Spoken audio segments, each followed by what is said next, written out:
Now it says it's live, dude. Oh, what do you know, man? Back for episode 3, you son of a bitch. We made it. My thing is like we made it another week of sobriety. Another week of sobriety, another week of life, another week of just doing the damn thing, man. Yeah, dude. Just doing the damn thing, man. Yeah, we were debating. I don't even know when we're gonna put this one out because we were debating. It's like it's schedule and it's life and people have things to do. We just had Damian Vickers on, man. Shout out to fucking Damian. Shout out to Damian, man. That was honestly, that was one of those stories where like I could identify so much of my life to what, he was explaining, and it was just cool. He was just a cool dude, and I'm really looking forward to having more guys like him. Yeah, dude, Damian's like I told you before, I knew you were gonna like him. I liked the cool thing about it was you hadn't met Damian yet, so that was really neat to me. It was like, okay, so you don't know what you're really getting into. The first thing you notice about Damian is what? Like, for example, let's be real. You saw Damian walk in. What were your first thoughts? Well, I thought he had a really innocent face. Yeah, dude, just straight, clean cut guy. Well, no, you told me you were like, man, this guy's got, he's been through a hard life. He's got face tattoos.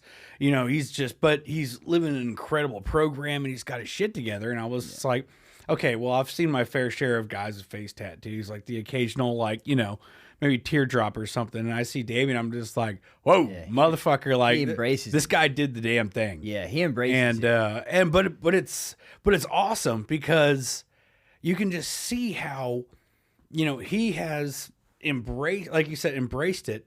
But he did a lot of that while he was on drugs, but he still looks at like a lot of those decisions that he made, and I do the same thing where I look at a lot of the decisions that I made while I was drinking, and I still am thankful for that. Sure. It wasn't necessarily just because I was drunk. I made a lot of decisions in life because that's who I am. Yeah. And alcohol just may have inflated that or deflated that one way or another.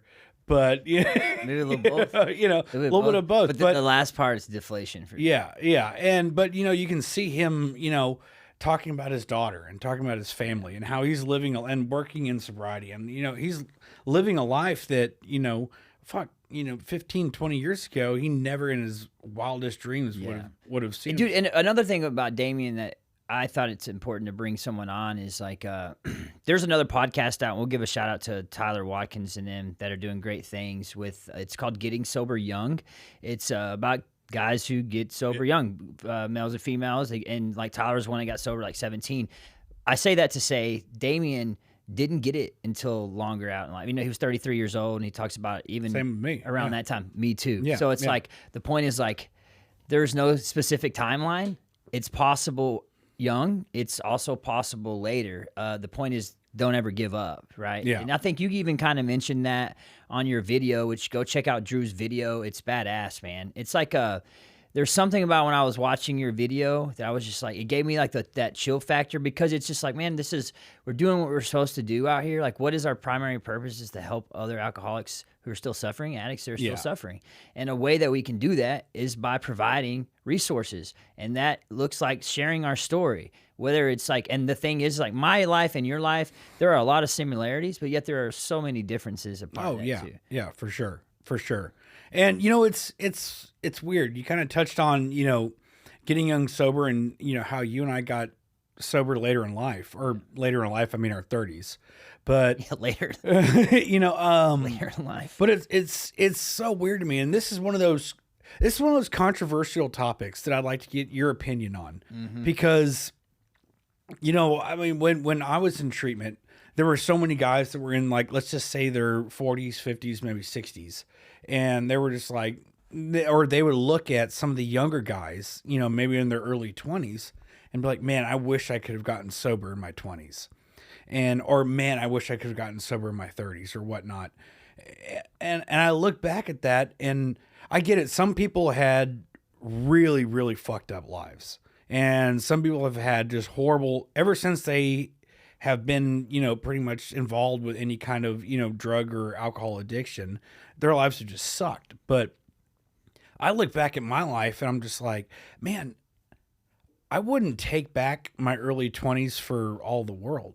yeah, I did a lot of fucked up shit, but I had a lot of great times. Yeah. You know, I mean, I wouldn't necessarily, you know, let's just say like drilling my life into the ground when I was 23.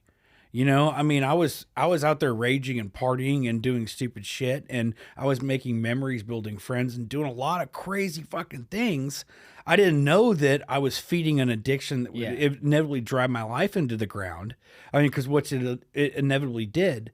But at that time, you know, I look back and I'm like, do I really wish I could erase those memories? Yeah, I don't. I mean, that's good too. It's like that's the thing we talk about is the disguise of the disease. Yeah. I think that happens pretty early in life. So Yeah. it's like when you're, or what I mean by that too is when you're 23 years old, Yeah. and most of the people around you, no matter what, are doing the same things. Yeah. You're just like throwing lighter fluid on something. Or like that's beginning to like birth itself into this and manifest itself into this huge thing that you have no idea about until it smacks you right in the face. And unfortunately, that's what this shit does. It's not like it's like, hey, someone said, Drew, guess what? You have this genetic thing or something in your DNA or something that's a disease that's born within centers within your mind. You should watch out for this shit. Not that that would change anything at all. I mean, you know, but at the same time, it would be nice to have known that, hey, I have this thing in me that is really fucking wild. I should probably start learning about that. So it disguises itself for what, 2, 3, 5, 6, 7, 8, whatever years. Yeah. And that's what we were talking about in the first, you know, episode of this was that you don't really know until the people around you's lives start changing and they move on with their lives and you're stuck, you know, right in it. So mine was different though, dude. My life started spiraling, bro, at like 22, 23. But it happened quick. I'm an opiate guy. I didn't start doing opiates, dude, until I was like 20, 21. Yeah. Like just barely fucking with it. And I feel like opiates hit faster than alcohol. And maybe it's different per person, you know, because I feel like most alcoholics build up to that shit. Like I feel like most alcoholics take 5-10 years to develop, rather than how people who get hooked on opiates start to really like, it's like maybe 2-3 years, if not less. Well, I mean, I think there's a lot to unpack there because it's like, there's also the social norm of drinking. Like we've talked about it. There's also this thing that's like, it's widely acceptable. It's everywhere. And most people really can't gather or take their minds around the fact that why can't you just stop? Or like, hey, we're just gonna drink on Fridays, it's a social thing. But imagine you bring in normal people into a room, which normal people, when I say that, can drink alcohol. Yeah. What normal people take opiates for? You know what I mean? Like that doesn't even make any sense. So like they come in. Can you imagine being in a room like, dude, fucking your mom and your dad, we'll go pop a few fucking perks today. Yeah. Hey man, you got any perks? Yeah, you know what I mean? Like it's just a casual. So it's like the stigma around it's already fucked up. You know? And it's wrong to begin with. And it's not like I don't know a casual opiate user. That just doesn't make sense. It's going to take you down. Because, I mean, the effects of the withdrawal on it already are going to be crazy. Like, you take opiates for 30 days, dude. I don't care what's happening, bro. Like, you're literally, dude, let me tell you about this, okay? And I don't know why we don't talk about this enough because it's kind of funny. Like, have you taken opiates before? Yeah. Like, you've been hydrocodone, Percocet? Oh, yeah. Okay. Yeah. Have you ever been constipated? Yeah. Yeah, dude. Bro. I swear to God, bro. Sucks. I met my maker on the toilet. Dude, no, and I mean seriously. I met him on the toilet, dude. Like, I felt like there was a Coke can coming out of my ass. I was going to say, dude, I thought I was cannonball galore. Cross ties, bro. Yeah. Like, I remember, dude, I thought I had a child. Dude, it was that bad. And I'm like, I'm laughing about it inside, and the people that are watching this are probably like, what the fuck? But, dude, it was like a come to Jesus meeting, dude. Right there, dude. God, you get me out of this one? Dude. I swear to God. Sweating my ass off on the toilet. I'm like debating calling 911. Dude, it's that bad, dude. And people, dude, if you know. But it was that bad. You know, like I was like, dude, this is terrible. It's like where you're literally like, toilet wouldn't fly.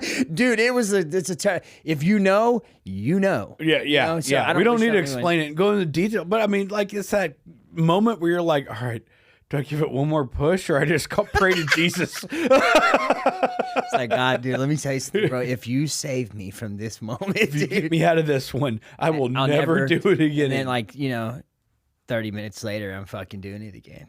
Isn't that one of the? I mean, that's kind of the story of addiction, right there, isn't it? Yeah. Like, I mean, get me out of this one, and I'll never do it again. Those foxhole prayers, they call it. Yeah. Yeah. I mean, it's just like it's remarkable. I want to hear some of yours. Like I can't tell you how many times I've gotten pulled over with a handle of vodka under my car seat, and just I mean my breath has to stink. Like, I mean, it has to. Well, but the way that you drive, dude, I mean, let's fucking talk about that. yeah, Before you get into this one, listen, everybody, Shit. do not get in a car with this man. We're changing the subject. Yeah, Oh, no, my we'll come right back to the subject, dude. But, dude, your driving is phenomenal. You should teach fucking driver's ed. That's So, how good and great it is. look. This man, okay, also, let's talk about this. My dude here has a fucking NOS transmitter in his car, dude. Hey, where'd you get the NOS transmitter from? So I drive a Jeep Grand Cherokee. I don't know what he's talking about a NOS transmitter. But yeah, I drive like a typical, person from Houston, Texas would. We get aggravated with people who drive slow in the left lane. And, I do throw my middle finger up at the occasional old lady who tries to, swerve in front of me. But I would say that I abide by the rules of the road and am a responsible Nah, adult. man. Hell no. There ain't nothing to abide by. No rules or no laws with you, dude. We almost died 4 times on the way over here. I'll tell you what, let's do this. Any of our listeners who have ever driven with me in the past, I would really like some feedback on Yeah. our Instagram page. Yes, please. Let's throw that on there because I can list about 8 listeners we already have that have been in car accidents with me. So let's that you've been driving. yeah. Okay. Yeah. So All right, back to our regular scheduled programming. I don't even know what were you talking about? foxholes and Oh, the foxhole yeah, prayers. Yeah. Well, I mean, Our moments. I was getting back to like how many times I've been pulled over and I would just I would see the cop walk in my car and I'm sitting there just like, God, like if you get me out of this, I swear to God, I swear to you over everything holy. And you could have given me a polygraph test and I would have passed it, that I will never drink again. And then a cop comes out and it's just like, hey, you have a busted headlight, or hey, why were you going fast? And somehow I managed to be like, hey, did you see the, police support 100 stickers I have in the back of my car? You have those on your car And, for real. like, hey, man, one time I told a cop, I was just like, officer, my girlfriend left me for a police officer 2 weeks ago. And he goes, so? And I was like, well, dude, I thought you were just trying to bring her back. What? And that's why I was speeding. And he looked at me and he was just like, dude, all right, that's cute. Yeah. And yeah, we're gonna step out of the vehicle. yeah, but the point of my story is that, like, I've gotten away with so much shit in which I've prayed beforehand, and it's been like, dude, get me out of this. Or like, let's just talk a little bit more serious. Like times when I've just been in a situation where I've been in a hospital and I'm having seizures. I'm just like, just get me out of this. Or my parents are shaking me after I've just been, upside down somewhere. Get me out of this. Then the second I'm out of it, Yeah. back at it. Yeah. it's Like, very- so like, I very mean, typical. so I mean, like, tell me your perspective. Give me a story like what you've had. I don't know. I mean, I think I've had a lot of those. I think we all do. Yeah. But I think then there came a time where I stopped doing that as well, because I just kind of started to know myself. Like I stopped being like dumb to the fact Well, what that I was pulled you gonna out stop of it? lying to myself anymore, man. It was just like, I know what's gonna happen after this. I mean, I'm that addict, dude. I'm the real fucking deal. Yeah. You know what I mean? Like I adapted to the awareness of that. That's what I am. The trick I always told myself, though, that was different was like, hey, I could, eventually, there's this event coming up in life. So say like, okay, a new job's going to come up in August, and let's say it's April. I would trick myself to thinking that by August I would take myself off of them. I'd be hitting the gym again, looking normal, Yeah. be a regular human being, again. Like, Again. So like really and truly, like the whole, praying to God and all that left, dude. Yeah. Like I knew like this was a whole like I was that absorbed with self-will, like this is me or nothing. Like fuck the God thing. Like Yeah. you're going to do this yourself because you're that powerful. That's the trick that I started telling myself. So more than anything, it wasn't like me, digging for these foxhole prayers as it was to me lying to myself over and over again, that like eventually, like, hey dude, this great opportunity is coming in August and you're going to pull yourself out of it in July. And then, you're going to hit the gym 5 times and look great. And then, dude, it would come July time, and I'm like, okay, dude, I can do this. Actually, I don't need a month. I need 2 weeks. Yeah. And a week approaches up, and then it's like, oh fuck. And then I'm just like, dude, the craziest thing is the lies that we tell ourselves. That's when you're sitting alone. Like, who do you spend the most time with? Yourself. Like, it's in between your eye. It's in between your noggin, dude. That's who you conversate with the most. That's the little voice you hear the most. Like, that's who you're sitting there debating over and over again. Like, it's yourself. That's the shit that's the trickiest. It's because God ain't stupid. If you believe in some type of higher power or something, like, God's not fooled. And dude's looking down on you like, dude, you're not getting sober for 2.5 years. And then what kind of devastating news is that to hear? But at the same time, it's like, I just lied to myself, man, constantly. And that was the battle. It was like, when are you going to and that's what I think is a part of your like whole first step within like the whole powerlessness and honesty thing is like, when do you come to terms when you're in that situation and it's in your head and you're one-on-one with yourself? When is the first time you sat down with that guy and we're fucking honest? Yeah. And we're like, boom. Like, this is what you are. You're not getting sober unless you do these things. You need to go this route. You're an absolute addict. You're not quitting next week, next month, next year on your own. You need some type of intervention of like spirituality in your life, right? And that, for me, unfortunately, is treatment. Like, you can get sober anywhere. We've talked about that. Yeah. But like, for me, man, like, I have to have some type of like, I got to get the fuck away. And we've talked about that too, is like, aren't we like, think about, we're the lucky ones. We're like the tier of the lucky ones who've been able to go to treatment. Cause I can't imagine walking into a fucking AA group or a room and being like, yo, I have a problem. Someone help me. And then being like, having to, dude, can you imagine? No, I don't know. No, there's not a snowball's chance in hell that I would have ever gotten sober without treatment. Yeah. There's just not. Yeah. And some people can.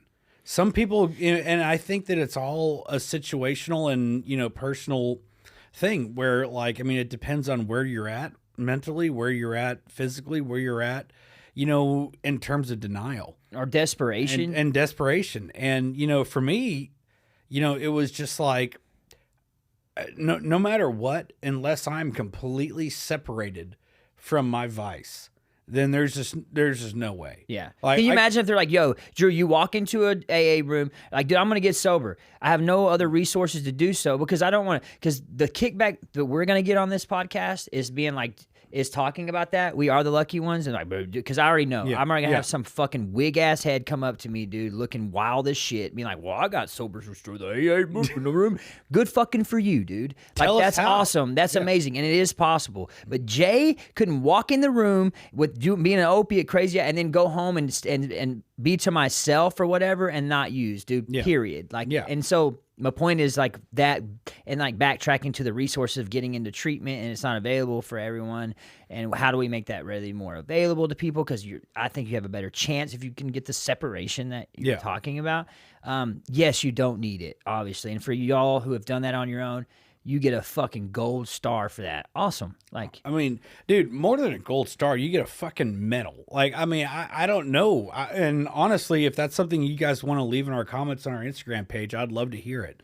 Like, because, that's something that, and I'm not ashamed to say it. Like, if it weren't for the resources that I had at my disposal, like I was lucky enough to be in a position to where I was somewhat successful in life before I had to go to treatment.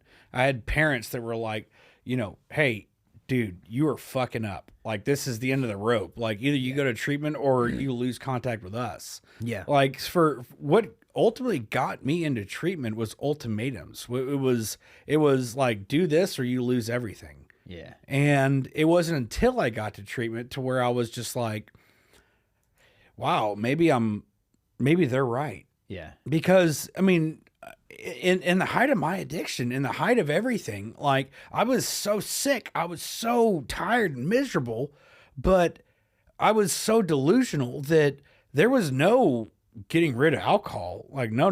Like, I need to figure out how to get my body bigger or body better and my mind right while drinking. That was the solution. Like, I needed to figure out how to drink and do everything that I wanted to do.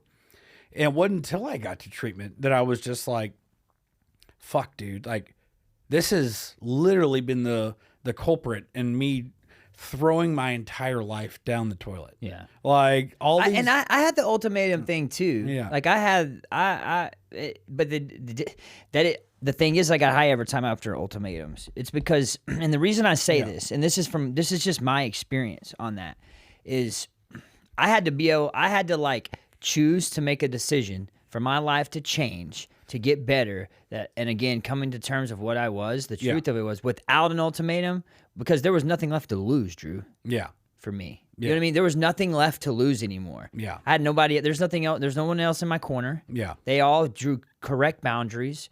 My family was like, no, like, figure this shit out. If you're going to be this way, then you're on your own completely. You need to figure this out. You're a grown-ass man, dude. Yeah. And it wasn't like, there was nothing else. There was no career to lose anymore. It was gone. There was no relationship. It was gone. That was made very apparent. Yeah. You know what I mean? Like, the life that I thought I wanted. So I had nothing else to lean on, but that moment, whenever I made that decision and made that phone call, I remember calling Sammy, and which is where Damian works, and Brandon and Jonathan. In that moment, when there's nothing else to lose, I'm doing this for this is it. Like, it's either this or the only alternative is dying for me at that point. And I think I scared it. I've talked to my grandmother like 2 weeks ago and last week, and I was talking to her, and she's like, that's what we were afraid of. And that's scary to hear. Like, you hear it in passing all the time, like, yeah, you're gonna die. When she was like, we were seriously afraid that you're gonna die. Like, that moment when there's nothing else to lean on. I'm not saving this for the career. I'm not saving this. I'm not doing this for my family. I'm doing this because there's nothing else. Yeah. You know, and like, that's the moment I think is like me. It was like God was just like, hey, trust me on this process. Like, because guess what, Jay? You ain't got nobody else. Are you willing to try this now? Are you willing to see that there is a possibility with just you and me walking in this path? You know what I mean? That's when I had a chance, bro. Yeah. And I know that's hard, bro, because me and you have talked. So Drew and I are both house managers together, which is fucking awesome, right? Like, it's cool. Yeah. And we talk to parents regularly. Yeah. And we have regular conversations. And we get people that come in there with their kids that are first timers. And we have to, and for me now, I just don't sugarcoat it anymore. Yeah. I don't know, Patrick could get mad at that. It's fine. But I'm like, listen, if you want your kid to have a chance in this, here's some suggestions. We have some families that you can call, and people, like you've said the same thing. Call my parents. Talk to this about it. Because, like, I just want people to understand the realness of this shit. Yeah. And you don't until it really affects your life for like 10 plus years. Would you agree? Oh, well, so the thing is that there's such a naive perspective, and there's such a, well, I mean, let's just reframe it. I want to say that the disease itself is just so misinterpreted, so misunderstood. But can you, like, and great, stay right there, because it's like you're describing it perfectly, because you almost can't. Yeah. Right? It's almost that tricky. It's like, because once you think you put adjectives on what this is, it does it gets you in a whole nother way. It dives you into a completely different avenue. Yeah, I get that, but. So, what I'm trying to say is that, like you were saying, we've talked to parents, and there's so many times we've talked to parents where they're like, oh, well, our kid went to treatment and he's in sober living, so I think he's got it now.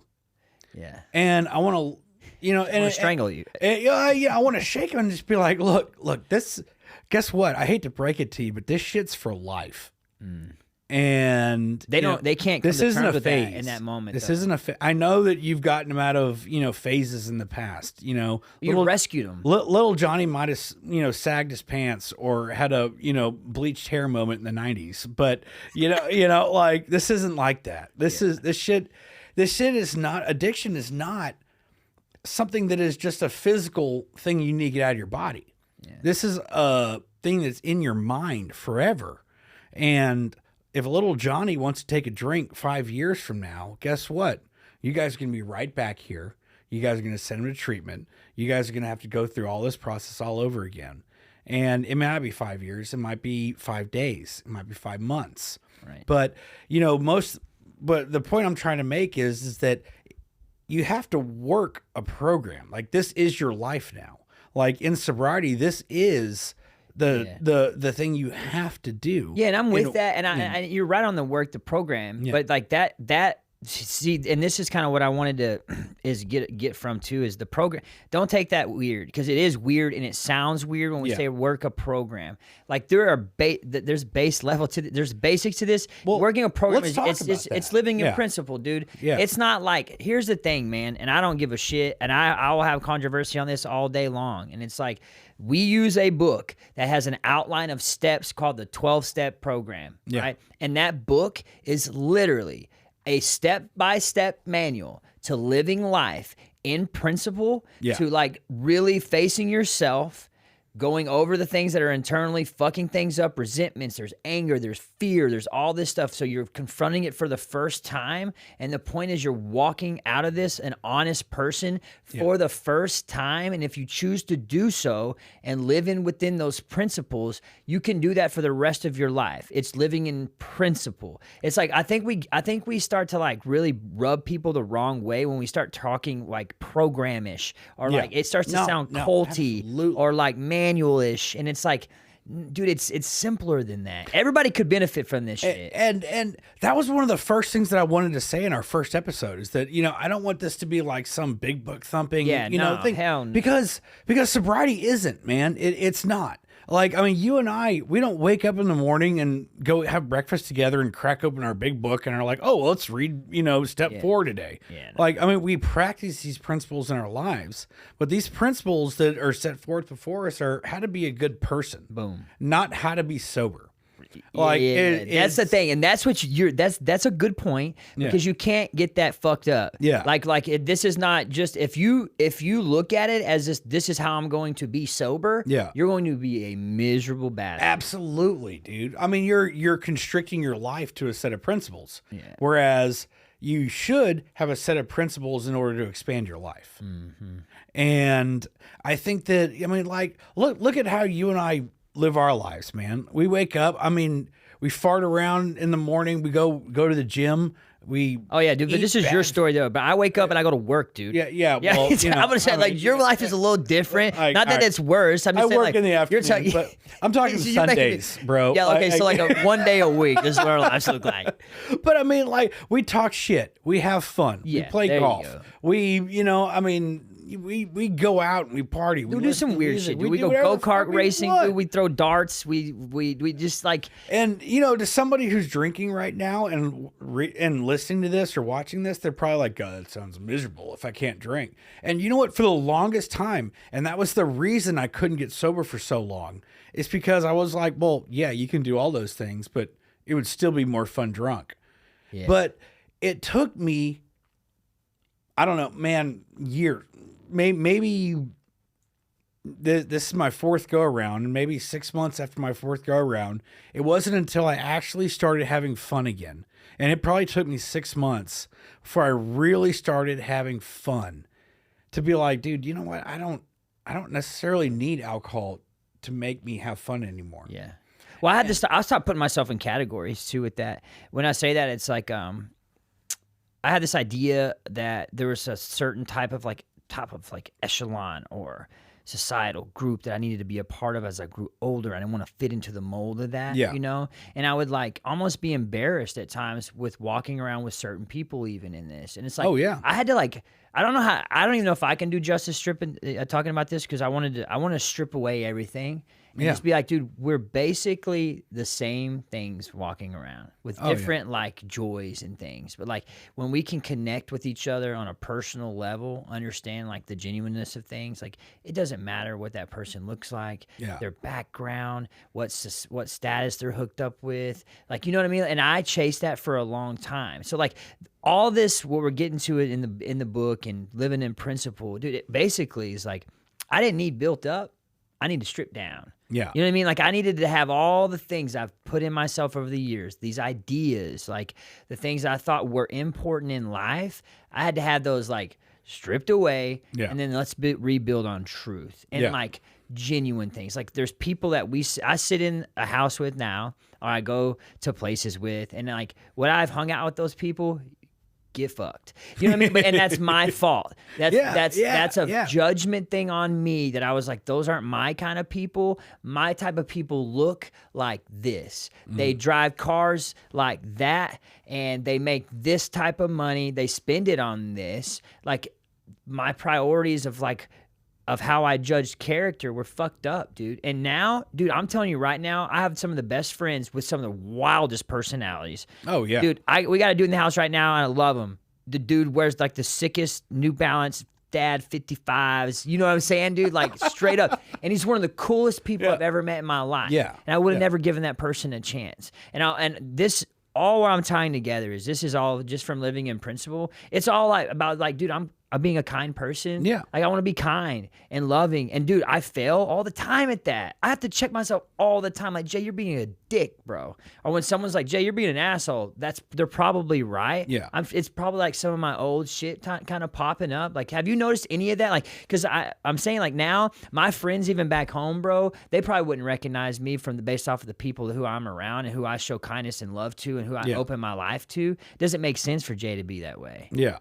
You know? And, you know, man, so what I want to say to that is... And also you have, I'm going to let you go, but also you have to understand this. Like, mine and your trajectory is different. We're not on the same. I've been here for longer. Yeah. I've experienced community in a deep way for longer. So, like, it's okay for your experience not to balance up. No. Yeah. But the point that I was going to make is that you're worried about, like, sometimes I show up as a dick. Sometimes I show up great. Sometimes I show up, but dude, you're showing up as Jay, and you are showing up as the sober person that you are intended to be. And a lot of times the actions you take aren't up to you. Like, I mean, a lot of times the actions that you make are, sometimes you need to be a dick because sometimes that might be the precise time for you to be a dick in that moment. And no, I see what you're saying. I see what you're saying, but I'm talking about just in general. Like, if Jay's having a weird day and Jay's acting. Yeah, but guess what, dude? That's called being fucking human. Well, yeah, and, I know. Working the principles and working all the 12 steps and doing all these things in life isn't going to make you perfect. No. It's going to make you human. Yeah, you're not going to chase perfect. And being an asshole sometimes, guess what? That's called being fucking human, man. I get that. No. Yeah, no, I get that. We all have, and looking back, and that's one of the things that I like to kind of practice in my life, is that looking back, you look back, like, say the last month, and you're like, man, I was kind of a dick this month. Or, like, I mean, there was a time when I was kind of a dick to the guy, one of the guys in our house, and you came and you were like, hey, man, you were a little hard on him. And I looked back at that, and I was just like, okay, yeah, I probably was. But, yeah, how can I tone that in what I do in the future? And as long as you're not looking at the past, and you're looking at how you can fix in the future, then that's the only way, in my perspective, to live your life. I mean, you can sit there and wear the shackles of the past and sit there and worry and harp about that, or you can utilize that as a learning experience to how to, all right, well, I did this, I fucked that up, or I was a dick and I fucked that up, or I wasn't, I felt kind of guilty after doing that. How am I going to fix that, or how am I going to utilize that to make me handle this new situation better? Yeah, I mean, that's a great way to look at it, but I think I'm talking more about having like present awareness around the way that I show up, no matter what. Regardless of whether if that's those things coming in my life. I guess we might just see it different, and that's fine. Yeah. I'm just saying it's like I like whenever I'm on the plane of like living truly in principle, then I show up as a kind human being, dude. Like, I take into people's considerations and the way that they're feeling. Like, I take that on, and I'm able to step back and look at it, and then I can approach the situation as needed. Like, I can, hey, if there's an opportunity here for me to bring accountability, I don't have to be hold someone accountable and be a dick. I can hold someone accountable in a loving way, because the truth is they're probably going to take it better that way. Right. And my point is, like, I want to be able to have like in present moment awareness of how I'm showing up. Because when I don't notice it and I don't see it, and that's just like autopilot, dude, that's not good for me, because I'll start to be that consistently, and then all of a sudden my spirit starts to feel that shit, and then people will be like, yeah, dude, you've kind of been a little off. You know what I then mean? you open up a door for yeah, and I get what you're saying too, because they are great opportunities to learn from. Yeah. You know, it is, but I want eventually for my foundation of my character to, in principle, to be a person of like integrity and kindness and leading with grace. I want that to be me naturally. Yeah. You know what I mean? Yeah. And you're right. It takes learning and readjusting and pivoting and you're not going to be perfect. And you're right, dude. And sometimes that's that's a problem of mine, is that I want to be like I want everyone to have a chance. Yeah. And I'm rooting for everybody, dude. And my story, Drew, is that I root for the underdog every time. Yeah. You know what I mean? Like we are the underdog. Yeah, yeah. And I've always rooted for the underdog. And that came from like my childhood and the way I grew up until I was 11 and being chose last for the, Red Rover team. And, and then, but what I say that is because my life changed after that. When I moved with my dad, I was chose first. Yeah. So like, but I grew up knowing like the mud of it. And so like, anytime that kid comes to school and, he's wearing the same pants for the 2 days in a row or 3-4 days, he doesn't have the shirt. Like I feel for that guy. Team. Yeah. He's on my team. I want that dude on my team. And the reason I'm so weird about that is because once I moved in with my life changed and I became the first pick, I turned right into those kids I didn't like. Yeah. And I lost the sense of that kid in priority and like kindness of that little boy who didn't have anything. And I missed him. Yeah. I missed him, dude. And so it's like, when we're down here in the dirt and we're helping people in the most raw way, I recognize myself more than any other time in my world, dude, because I know that feeling, and I know that I know that it hurts and it sucks, but I also know that there's like such a beautiful story to be told on the other end of it if you just stick with those people and give them a chance, so it's like we're sitting here now in managing a home, and we're just getting going on this thing in life and what's gonna happen, but dude, with almost like with little to nothing, like we've done things. I feel the most full. And, it's crazy how that works. And again, it's just like, kind of tailing back to, what you just said, like, dude, you relate to those people because you identify yourself in them. You're human. And you say that you want to live, your life in like a state of grace and like this like perfect image, but like again, not perfect. No, I don't. You like to use that word, but I don't. I don't want to be a perfect image. Well, that's the point I wanted Jesus, to make, bro, is that people like you and I will always want to look at or what we're doing and say like, "Fuck, we could have done that better," or "Fuck, we could have done this better," or this should have been done better. And so just listening to what you said, like, I always want to be this person. Or I always want to be, this type of person. Yeah, yeah. And I want you to know that, like, I mean, I'm the same way in the fact, but we're never going to be that person because it's always changing. It's always evolving. As we get better, that person gets better. Yeah. That we look at. And as we get closer to that image changes. That's called the natural evolution of ambition. And I like that term. And that did you make that up, or is that in the book, dude? Not our book, just in natural. Did you read that somewhere? I just pulled that out of my head. Okay. But yeah. But I mean, that's and that's also hand in hand with hope. Yeah.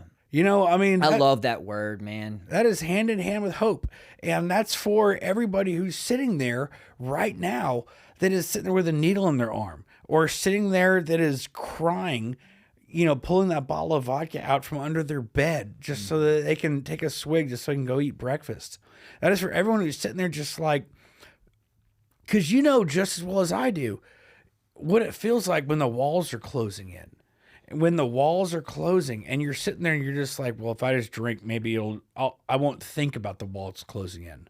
Maybe I won't think about this. Maybe I won't think about that. Maybe I can just push this off one more day.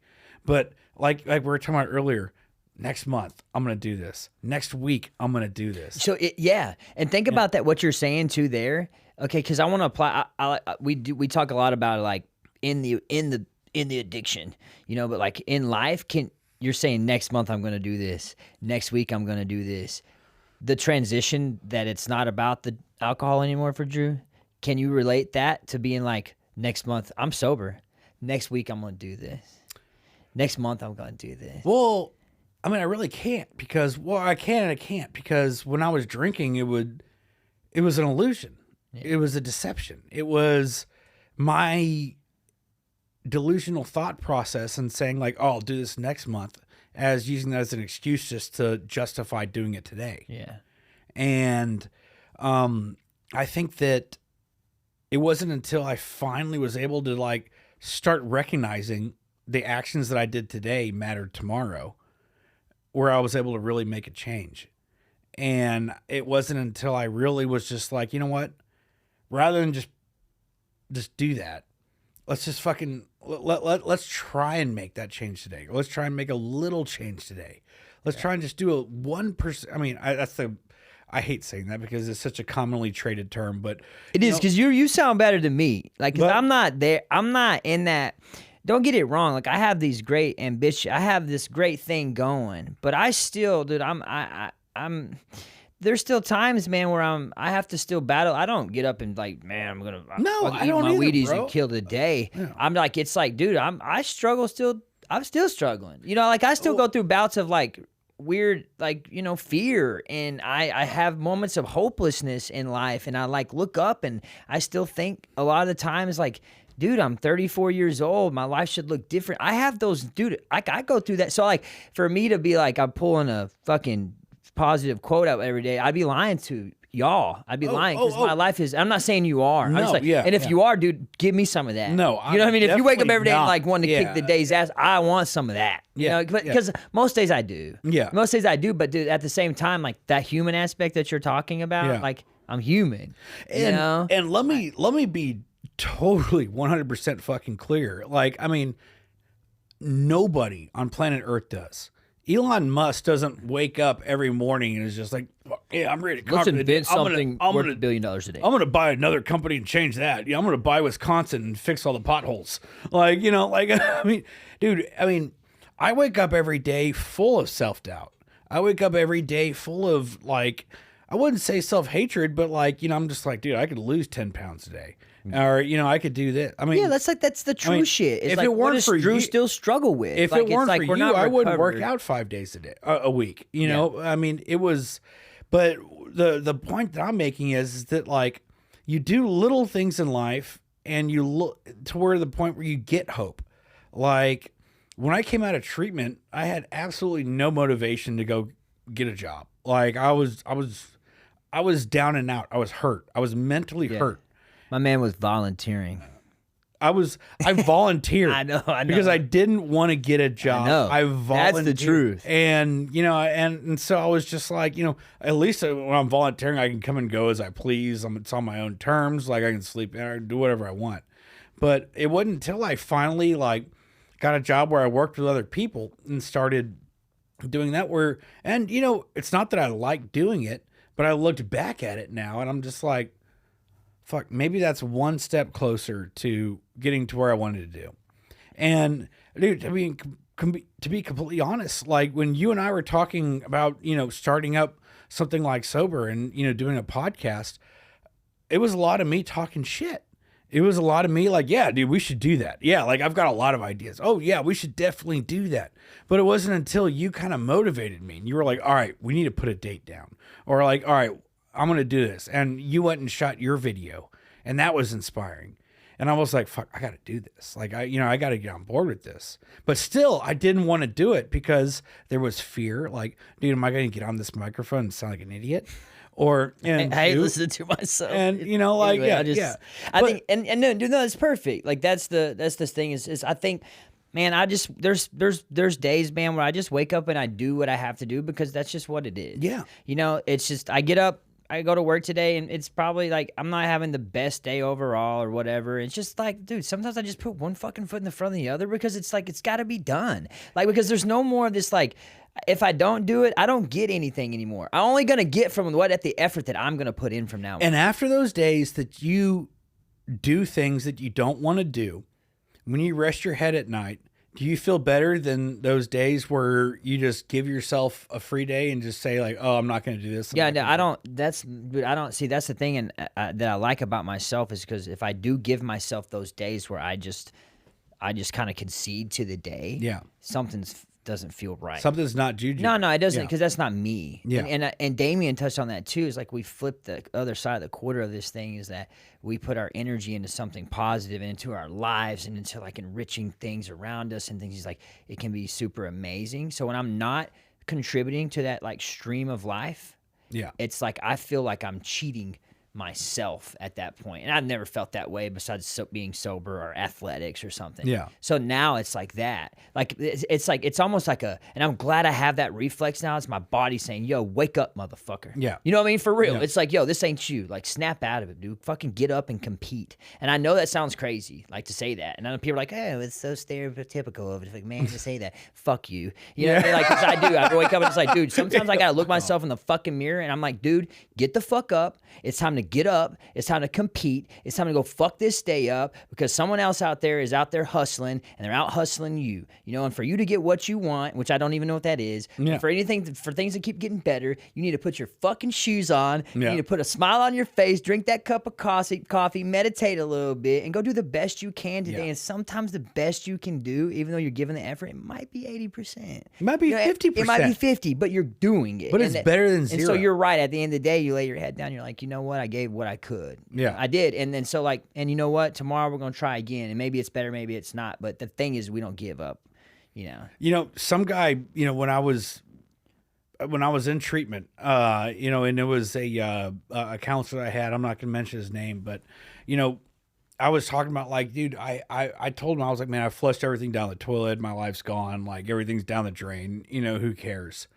And he looked at me and he was just like, dude, if you go to bed at night and you did literally like you did one thing or, you know, you did at least something that got you a little bit more above water, then guess what? You can breathe tomorrow. And, you know, and I was like, okay, you know, keep spitting that shit out, whatever. You know, I don't care. I'm done with It's like, corny what lines. book did you get that of? But whatever. you know, but the thing is that like the whole time in my addiction, I would be staying afloat. Sometimes my head would bob underwater. Sometimes it'd come back up. I'd come up for a breath of air, then I'd go back underwater. And it wasn't until like I realized the harder you kick, the more you know you learn how to fucking swim. And it was just one of those things that really kind of set in my mind because everyone who's out there drinking right now doesn't really understand motivation. Or I mean, there's a lot of people that do, a lot of people that don't. But a lot of in my mind, like I was such a motivated person, and then in my deepest parts of addiction, I had zero motivation. I had zero drive. I had zero ambition, and I thought that I was never going to get that back. And then in sobriety, when finally, I mean, it was months, but finally when I started to see things happen for me again, and I started to put little efforts in, and that's what I can't reiterate enough. It's just little fucking efforts. Like, I mean, go to the gym once a week. Maybe, you know, I mean, fuck, be nice to somebody or try and talk to somebody and see what happens. Give advice or take advice or do whatever it can be. But those little things turn into bigger things. And those bigger things turn into lifestyles. And, you know, God willing, those lifestyles turn into successful podcasts and, you know, and, you know, and that's just It where it doesn't, goes from and there. that doesn't even, yeah, and that'd be cool. That'd be really cool. But it's like, yeah, I think it's just, I don't know. I feel like we're just kind of scratching the surface on the whole thing and what life is. And, Yeah. Because I don't know, dude. I mean, I'm not going to sit up here and act like I do because I don't. I don't Yeah, even, I yeah, don't, dude, none I of us. don't know. We're not I experts. don't know, dude, what tomorrow looks like or the next day. I just know like what I'm doing now.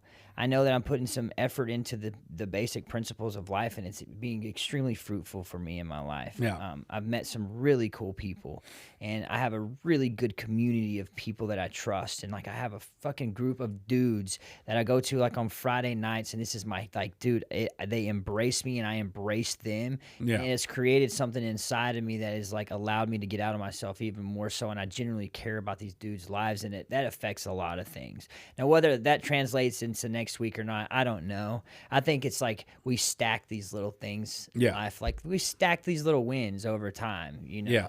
And the more we share those things with other people, then the more fruit that bears from it at the end of it for ourselves and others, you Yeah. know? And it's like, I can't, I've stopped playing the trick on myself that I can look into next year or the year after that. Oh, Because I'm a yeah, drug yeah. addict, dude. Yeah. You know, the truth is, like, Jay's a fucking retarded mistake away from being fucking back in Dude. detox. You know what I mean? And that's just kind of like the truth of it, of it all. Yeah. But it's, dude, the conversation that interweaves and comes out of this it's amazing, because like people identify with this and they've seen it, and I've seen this too before. It's just I'm done tricking myself with it. You know? I know what gets me up in the mornings. I know what my why is at that time, and I give thanks to that why, and it provides what it needs, from what I need.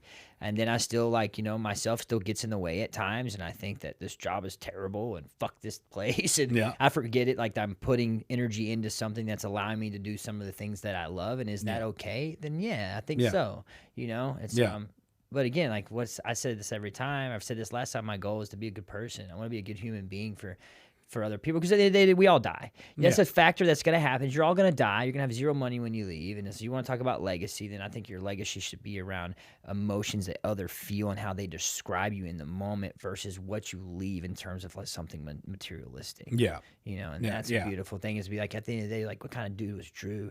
And it's not about, like, not at your funeral, not at that type of shit, because everybody says cool shit about people at their funeral. But it's like really like in talking, like in behind closed doors, like, you know what, dude, that motherfucker would give his shirt off his back, and that dude went out of his way to help people. And it wasn't about like creating this empire. It was about creating an empire within people's souls and hearts so they could go out and help other people. Like, that's what kind of guy Drew was. And that's what makes things special, I think, you know, and that's what I want to be a part of. It's I'm not delusional anymore to the fact that Jay's name's probably not going to be on some Empire State Building, big old building or nothing, you know, and that's okay, because like, hey, dude, I would rather have like someone have an experience with me one-on-one, and that shit's etched into their heart, than anything that can be put on a piece of cement on the outside. You know what I mean? And that just goes, that's a domino effect. If we choose to do it, that's how we help people recover, Drew. Is like, we plant a seed, we get a seed planted in us, we plant one in other people, and it spreads like wildfire, but we have to keep spreading it. Yeah. Yeah. Immortality is imminent, man. I mean, but it's... we dying. We dying. But it's... we're dying, dude. When at the end of the day, when you meet your makers, you want to, you know, be able to look back and say like, hey, I helped these people, or I, you know, bought this building. And, you know, sometimes you can do both.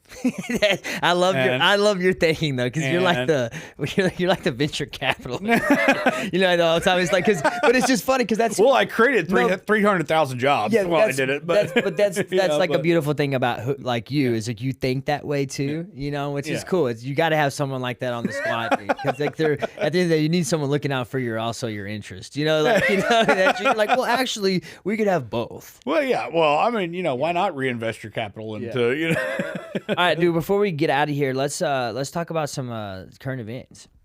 You got any, like, what's going on in life? And, you know, we give a lot of, like, we talk about a lot of our experience, and I think that is like the gist of all this, but like, where are we at, dude? Like, let's look up how long I think we're down the road. Like, what's going on in life? How's the atmosphere and environment around you and stuff like that, I guess? You know, man, you know, I wish I had a little bit more to report. Yeah, you know, do we have any TMZ news? I'd love to kind of throw some stories out, but, you know, I work in treatment and I can't, you know, disclose a lot of the, you know, you're on the HIPAA law, dude. But is there a way around that?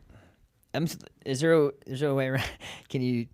I think there's ways to describe. You know, I mean, it's one of those things. Well, I'd like to say that, you know, we've gotten a lot of new, interesting, clashing characteristics that have come in. Dude, what if we put a live, like a, you know, documentary type or show, what do you call the type of TV it is, where it's like it's reality TV show really? Inside treatment centers. Dude, if I it think could it swing. Would sell I mean, it would just be, you think it'd be wild? Out of this world, just hysterical. It'd be interesting. Because, you know, you have so many different characteristic types. You have all different races, but you've got all different creeds. You got all types of different diagnoses. Dude, you know, you've got different diseases. Yeah, and all these people are in there, and they're at their rock bottom. And so you're watching all these people who, in the regular world, would never talk to each other or never get along with each other. Yeah. But they're coming in at their absolute rock bottom. like at their worst. So I mean, they don't have the energy. It'd be an interesting show, dude. And then they start to rise up together, and it's like you see like these people, like one guy's like a country guy, one he's just like, man, I drive trucks, and I don't talk to queers. Then we got some other guy who's just like like, hey, yeah, blah blah blah, hey, I'm super, and you have all these guys that come in together, but they rise up as brothers. Yeah, and it's just like you see these people kind of come together and start to see like news, what life looks like once the fog has cleared. Yeah. And you get to see all these people that are just like, starting to become themselves again. It'll be a good show. Is that what we're getting to here? Yeah, okay, it'll be a good show. Second question, what's the dating life looking like for you? Is there anything going on? I'm trying to get inside your life a little bit. That's dating what I'm life? Yeah, just yes or no. No, what's going on?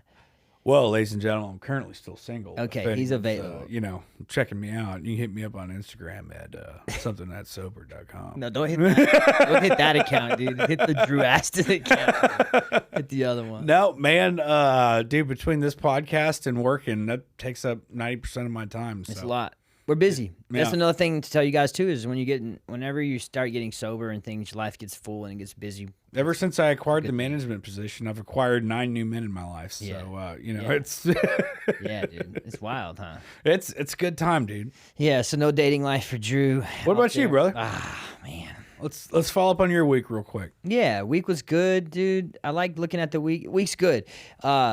Dude, my biggest complaint right now is like getting into regular complaints of life is like just being bitchy about the job, like how unfulfilling it is or whatever. And I'm complaining about something that has a decent pay. You know what I mean? Like it's just like that's my minute shit right now that I'm talking about is like what am I complaining about now? It's not about needing to stop drugs or like me ruining my family's lives or being a liar or a manipulator. Yeah, it's not those. It's like, dude, I just like, well, damn, I got to go to this place where I do this work for 10 hours a day and I only get Friday, Saturday, Sundays off.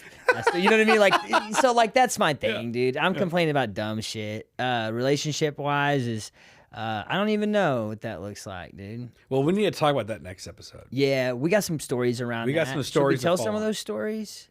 I don't know if we... Not now. Yeah. No. That's coming up. And are they wild? You just say it for the people that are listening. They're wild. I think they're wild and entertaining. Dude, almost, Jay got, We'll leave that for the last one. I don't even know if I can throw a teaser out there without, like, I'm not trying to get stabbed. Let's just throw a catfish out there and see what gets reeled back in.